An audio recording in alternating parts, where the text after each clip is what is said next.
बिस्मिल्लाहिर्रहमानिर्रहीम। अस्सलामुअलैकुम। आप देख रहे हैं 1 बाय 1 न्यूज़ HD। इंतहाई अफसोसनाक ख़बर, इन्ना लिल्लाहि व इन्ना इलैहि राजिऊन। मस्जिद अक्सा में फ़लस्तीनी मुसलमान नमाज़ तरावी पढ़ रहे थे कि अचानक दौरान नमाज तरावी इसराइली दहशतगर्द काबिज़ फोर्सेस का नमाजियों पर दहशतगर्दाना हमला। कहा जाता है कि 30 के करीब फ़लस्तीनी मुसलमान ज़ख्मी हुए हैं और एम्बुलेंस सर्विस को भी अंदर मस्जिदुल अक्सा के सहन में भी आने नहीं दिया जा रहा है ताकि ज़ख्मियों को तिब्बी इमदाद फ़राहम की जाए।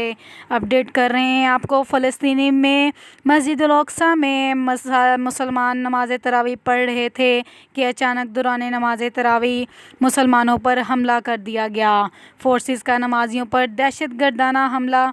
कहा जाता है कि 30 के करीब फ़लस्तीनी मुसलमान ज़ख्मी हुए हैं।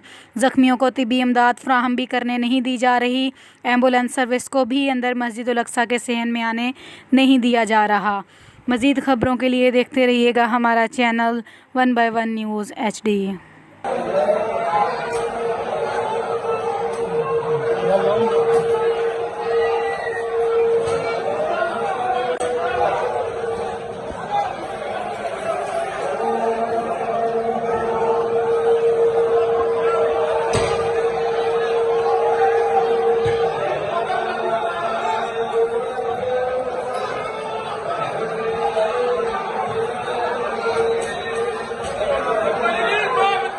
ताज़ा तरीन अपलोड्स की नोटिफिकेशन हासिल करने के लिए हमारे चैनल को सब्सक्राइब करें और साथ में दिए गए घंटी के निशान को दबाना ना भूलें।